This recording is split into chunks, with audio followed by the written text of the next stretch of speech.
दोस्तों, आज की कहानी है औकात। अरे बड़ी बहू, खुद का नहीं तो हमारी इज्जत का ही तो ख्याल करो। बिल्डिंग में दिवाली की पार्टी है, आज इस तरह से तैयार होकर जाओगी या क्या?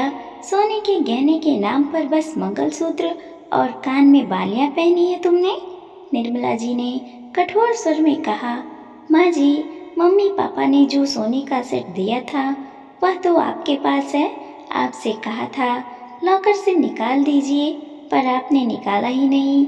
और आर्टिफिशियल चांदी के गहनों से मुझे एलर्जी होती है, इसीलिए तेरे पास तो बहाने तैयार रहते हैं। अरे छोटी बहू को देख, अपने घर से कितने सारे गहने लेकर आई है, कितने अच्छे से तैयार हुई है, सजी सवरी है।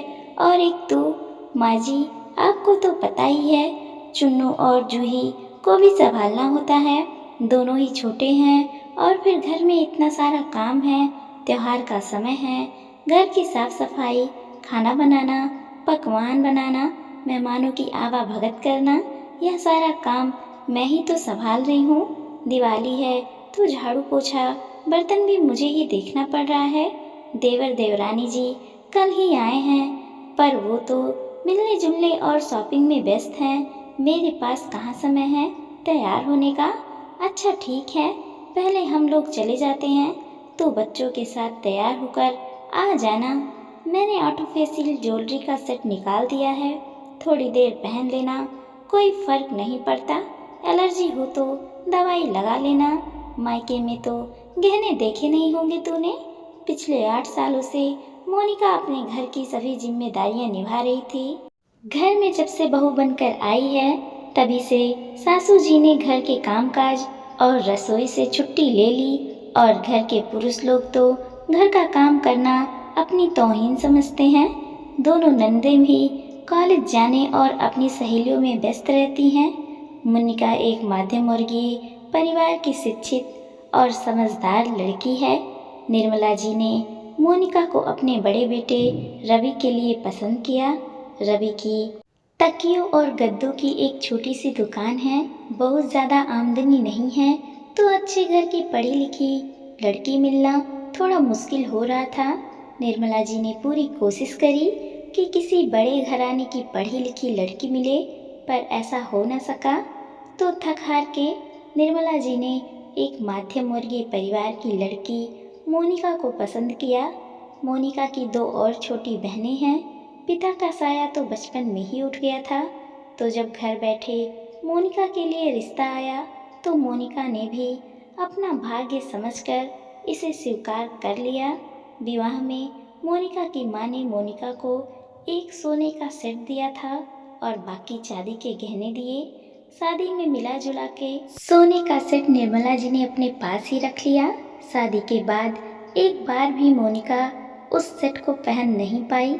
निर्मला जी किसी न किसी बात का बहाना बनाकर टाल ही देती और क्या कहती कि वह सेट तो मैंने लॉकर में रख दिया है। निर्मला जी ने अभी भी अपनी तरफ से कोई सोने का गहना नहीं दिया, मोनिका को कभी भी दिया ही नहीं था। बस यही कहा, बाद में बनवा दूंगी।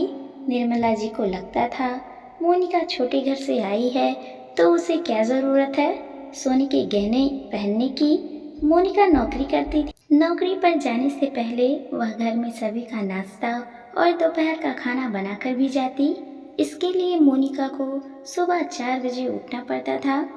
शाम को जब 6 बजे के करीब मोनिका थकी हारी घर में पहुंचती, तो उसे कोई पानी के लिए भी नहीं पूछता। मोनिका इससे बहुत ज़्यादा परेशान रहती। उसे इतना ज़्यादा प्रेशर था कि वो घर देखे कि वो नौकरी देखे, बच्चों को भी देखना उसी को था। ऊपर से सास के ताने तो इतने थे कि सुनते सुनते उसका रात ही नहीं कटती थी। मोनिका इसीलिए काफ़ी ज़्यादा परेशान रहती थी। नौकरी से घर लौटते ही कोई उसे पानी पूछे या ना पूछे, पर सबकी फरमाइशों की झड़ी लग जाती, या घर में किसी न किसी मेहमान को बैठा हुआ पाती। घर में घुसते ही निर्मला जी उससे कहती, अरे मोनिका बहू, देख पड़ोस वाली चाची जी आई हैं, चाय नाश्ते की तैयारी कर। और अभी रात को मेरी सहेली तुम्हारी चंपा मौसी सा परिवार खाने के लिए आ रही हैं। मटर पनीर, मलाई कोफ्ता, दाल फ्राई, चावल, बूंदी का रायता और मीठे में कस्टर्ड बना लेना। त्योहारों पर मोनिका को घर में कोई न कोई इलेक्ट्रॉनिक आइटम या बड़ा खर्च करना पड़ता। बस इसी तरह फरमाइशों की लिस्ट मोनिका को पकड़ा दी जाती और कुछ समय बाद जब छोटी बहू संजना घर में बहू बनकर आई तो निर्मला जी ने खुद कई सोने के गहने बनवाकर छोटी बहू को दिए, क्योंकि संजना एक बहुत ही बड़े घर की लड़की थी।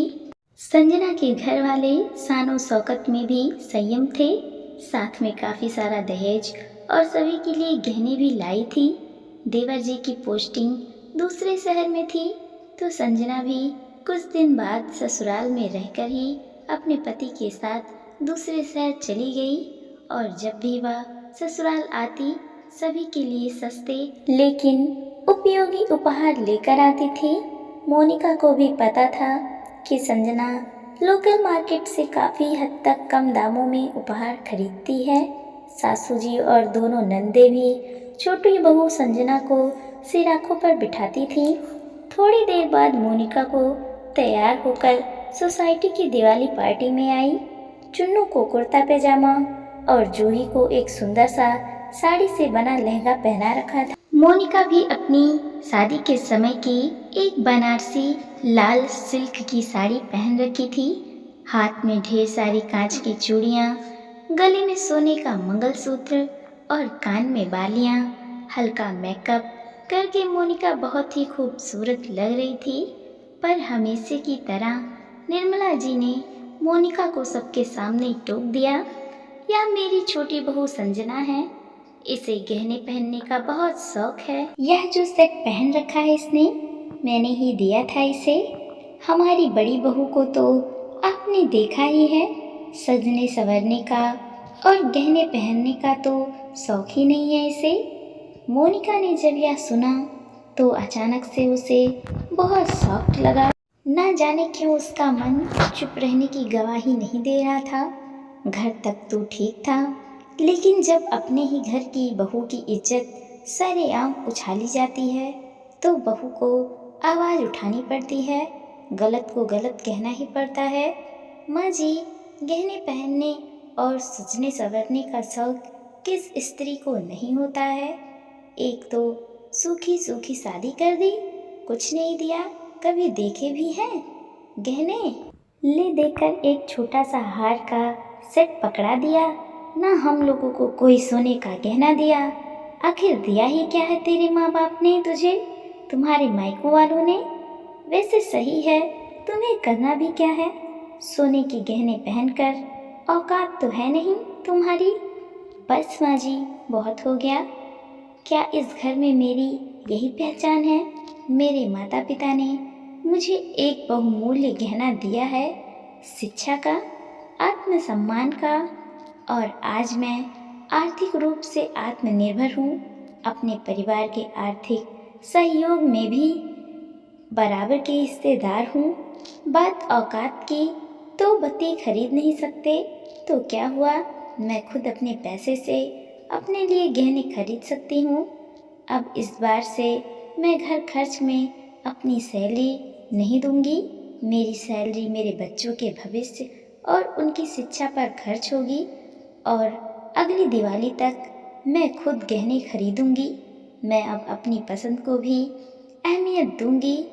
मुझे विश्वास है खुद पर, मैं साबित करूंगी कि एक स्त्री सिर्फ नाम की ही गृहलक्ष्मी नहीं होती है। गृहलक्ष्मी हूँ तो प्रेरणा भी बनूंगी अपने बच्चों के लिए। किसी भी चीज़ के लिए मैं किसी पर निर्भर नहीं हूँ, जबकि मुझ पर इस घर के कई लोग निर्भर हैं। मेरी इतनी औकात है कि मैं आत्मनिर्भर हूँ, खुद गहने भी खरीद सकती हूँ। कहते हुए मोनिका ने अपना पर्स उठाया और काम पर निकल गई। मोनिका की बात सुनकर निर्मला जी घबरा गईं, क्योंकि मोनिका पूरी की पूरी सैलरी निर्मला जी के हाथों में देती थी। पर शायद अब सोने का अंडा देने वाली मुर्गी उड़ गई थी। घर के बाहर निकलते समय मोनिका के चेहरे पर एक खुशी थी, आत्मविश्वास था। दोस्तों, हमारी स्टोरी पसंद आई हो तो लाइक कीजिए, सब्सक्राइब कीजिए और ज़्यादा से ज़्यादा लोगों को शेयर कीजिए और देखते रहिए खुशबू मोटिवेशनल स्टोरी। धन्यवाद दोस्तों।